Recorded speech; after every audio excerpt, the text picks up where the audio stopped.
हाय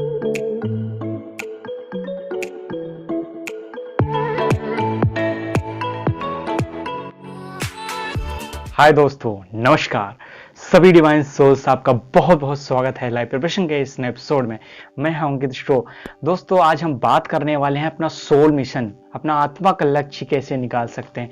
दोस्तों, इसके विषय में तो एस्ट्रोलॉजिकली हम क्लियर जान सकते हैं, क्योंकि आपके D60 चार्ट, आपके सभी कुंडलियों का अच्छे से अध्ययन करने के बाद बहुत ही आसानी रहती है। लेकिन आज मैं इस वीडियो में बात करने वाला हूँ कुछ साइन और सिम्टम्स से कैसे देख के अपने आत्मा के लक्ष्य को, अपने सोल मिशन को निकाल सकते हैं। एक्चुअली आप जिस दिशा की ओर जा रहे होंगे वो आपको एक्चुअली कभी कभी तो पता होगा ही, क्योंकि ये सोल की आवाज है, आत्मा की आवाज है। जैसे कहा भी कि आत्मा आपकी सबसे बड़ी टीचर, गुरु होती है, तो वो आपको जरूर गाइड करती है और आपको पता होगा कि मेरा सोल मिशन क्या है। अगर नहीं भी पता, अगर आप क्लेरिफाई करना चाहते हैं, आप कहीं इल्यूजन में तो नहीं है, किसी तरह के भ्रम में तो नहीं है, या अपनी लाइफ में जो आप कर रहे हैं वो सही है कि नहीं है, तो आप अगर जानना चाहते हो तो इसमें सोल मिशन आपकी बहुत ज़्यादा मदद कर सकता है, अपना आत्मा का लक्ष्य। दोस्तों, मैं कई सारे मेथड्स बताऊंगा जिसके थ्रू आप निकाल सकते हैं, जिसके माध्यम से आप निकाल सकते हैं। दोस्तों, पर्सन रीडिंग के दौरान ये काफ़ी बार पूछा भी जाता है, काफ़ी सारे लोगों ने पूछा है कि सर मेरा सोल मिशन क्या है, तो इसके विषय में सेपरेट वीडियो बना रहा हूँ। और मेरा नया लुक है ये, और काफ़ी बार मेरे कैमरे से बाहर जा रहे थे, मेरे बाल कितने बड़े थे तो मैंने उनको बाहर कर दिया। चलिए बात करते हैं। दोस्तों, सबसे ज़्यादा इम्पोर्टेंट है आपके लग्नेश।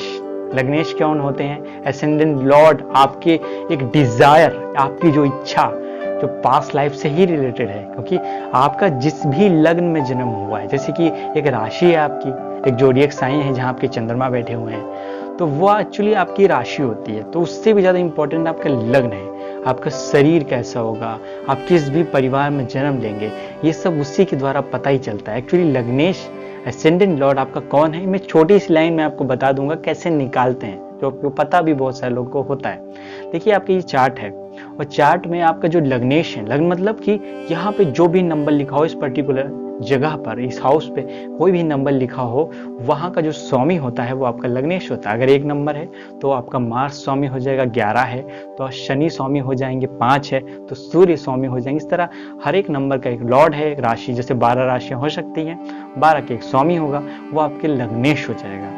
उस पर्टिकुलर लग्न में आपने जन्म क्यों लिया है? क्योंकि वो राइजिंग होती है। जिस समय आपका, जिस लग्न में आपका राइजिंग टाइम के अकॉर्डिंग होती है, राइजिंग हो रही हो, इसका मतलब आपकी एक डिजायर थी कि आप उस लग्न में जन्म ले। हर लग्न का एक बिहेवियर है, हर लग्न की एक इच्छा है, हर लग्न का एक तरीके से सोल का बिहेवियर है, तो उसका एक पैटर्न है। तो उससे हम जान के एक नक्षत्र के अकॉर्डिंग भी, वहां पे एक नक्षत्र भी होगा उसका और भी ज्यादा डिवाइडेशन है। जैसे वहां पे 4 नक्षत्र होंगे, उसको भी डिवाइडेशन कर सकते हैं, और उसके बाद हम और तोड़े उनके नक्षत्रों के पद हो सकते हैं, और 4 पद होते हैं, उसको भी हम डिवाइडेशन कर सकते हैं। तो ये तो वो डीप जाएगा, लेकिन आप ये समझ लीजिए, आपका जो लग्नेश है वो इंपॉर्टेंट रोल प्ले करता है आपके सोल मिशन में। और आपकी वो पैटर्न, मतलब वो इच्छा जो दबी हुई थी, आप उसे पूरी करना चाहते हैं। अगर आप एक मेष लग्न में जन्म लिए हैं तो एज अ वॉरियर आप कुछ काम करना चाहते हैं सोसाइटी में, एज अ मतलब चीज़ों को ठीक करना, हील करना। लाइक शनि लग्न का भी स्वभाव यही है, शुक्र का भी अपना एक स्वभाव है, तो आप ये बहुत आसानी से जान सकते हैं। तो दूसरी बात करते हैं आपके सपने, आपके ड्रीम्स। दोस्तों, ये बहुत ज़्यादा ज़रूरी है। अगर आपको किसी खास तरह के ड्रीम आते हैं या नहीं भी आते हैं, आप काफ़ी बार देखते होंगे बचपन से लेकर अब तक कि आप सपने में कोई चीज़ अगर रियल लाइफ में भी सीखना चाह रहे हैं, लगातार प्रयास कर रहे हैं, साइकिल चलाना सीखना चाह रहे हैं, नदी में स्विम करना सीखना चाह रहे हैं, या किसी पर्टिकुलर चीज़ को करना सीखना चाह रहे हैं, पढ़ाई में अच्छे नंबर लाना चाह रहे हैं, तो आप देखेंगे कई बार कि उस तरह का ड्रीम आपको आएगा कि आप वो काम कर रहे हैं।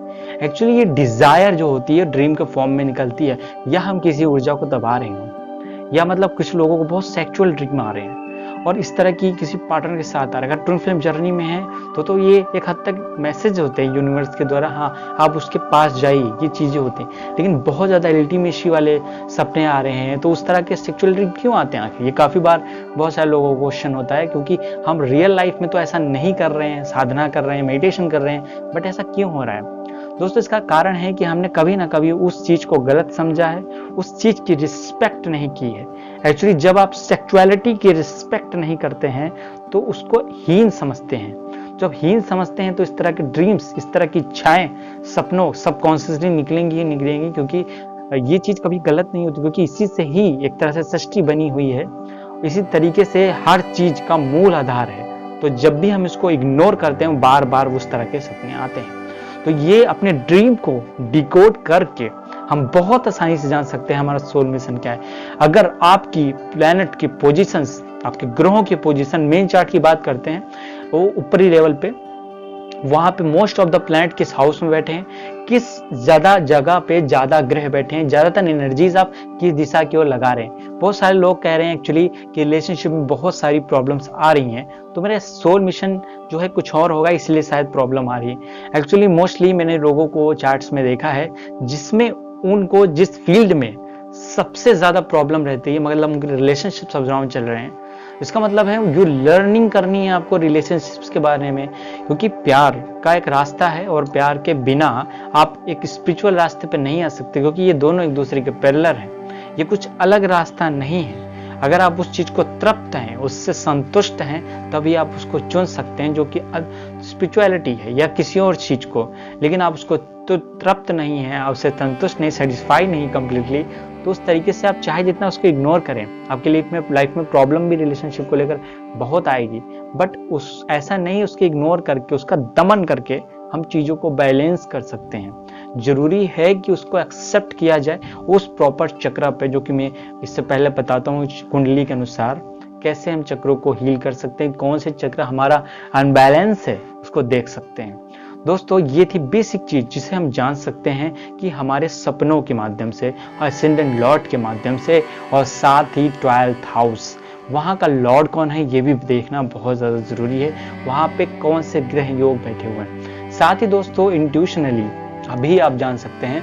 इसमें आप कई बार, इसमें कुछ लोग कह रहे हैं कि मुझे पर्टिकुलर, जैसे अभी कुछ दिनों पहले पूर्णिमा का मून निकला, तो उनके हार्ट चक्र में या कुछ वाइब्रेशंस फील होती हैं।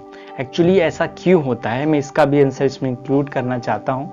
दोस्तों, एक्चुअली फुल मून हमारे मूड को, हमारी इंटेंसिटी को, हमारी ताकत को एक्सेलरेट करता है। आपका मून जिस भी राशि में होगा, जिस भी नक्षत्र में होगा, उसकी कैपेसिटी बहुत बढ़ जाती है। आप में हीलिंग एबिलिटी बहुत बढ़ जाती है। चाहे वो बुद्ध को ले ले, महावीर को ले ले, पूर्णिमा के इनलाइटमेंट का संबंध हमेशा से ही चंद्रमा से रहा है। हीलिंग का, मेडिटेशन का संबंध हमेशा ही चंद्रमा से रहा है। अगर आप कंप्लीटली हील करना चाहते हैं तो चंद्रमा को, पूर्णमासी का जरूर से जरूर यूज करिए।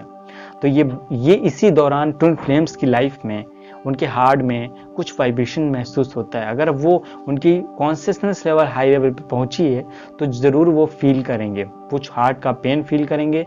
तो अगर ये पेन हो रहा है तो उससे घबराने की जरूरत नहीं है, क्योंकि ये ओनली और ओनली रिलीज ऑफ एनर्जी है। मतलब आप किसी भी तरह की संवेदना, सेंसेशन, वाइब्रेशन मेडिटेशन के दौरान या ऐसे ही फील कर रहे हैं तो उसके लिए बिल्कुल भी मेडिसिन कुछ भी नहीं लेना है। क्योंकि काफ़ी सारे लोग इसमें ये क्वेश्चन पूछते हैं, सर ऐसा होता है मेडिटेशन में? और सर्टेन अगर ये हो रहा है तो बिल्कुल बेफिक्र रहिए, क्योंकि ये बस रिलीज ऑफ एनर्जी है। आप यूनिवर्स में जो आपने इकट्ठा करके रखा था अनवांटेड चीजें, वो आपकी बॉडी रिलीज कर रही है, क्योंकि आपकी कॉन्शियसनेस बढ़ रही है, आपकी वाइब्रेशन बढ़ रही है। जैसे ही आपकी वाइब्रेशन बढ़ती है, आपके कुछ सर्टेन एनर्जीज रिमूव होना शुरू हो जाती है।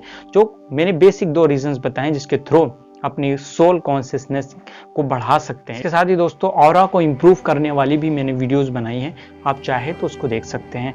दोस्तों, ये वीडियो यहीं तक। अगर आप इसको वीडियो पसंद आई है, अपने दोस्तों के साथ तो जरूर शेयर करिए। और अगर आप इस वीडियो पे, इस चैनल पे नए तो चैनल को सब्सक्राइब तथा बेल आइकन क्लिक कर लीजिए। आगे किसी और वीडियो हम लोग मिलते हैं, तो अपना ख्याल रखिए, ध्यान रखिए। नमस्कार दोस्तों।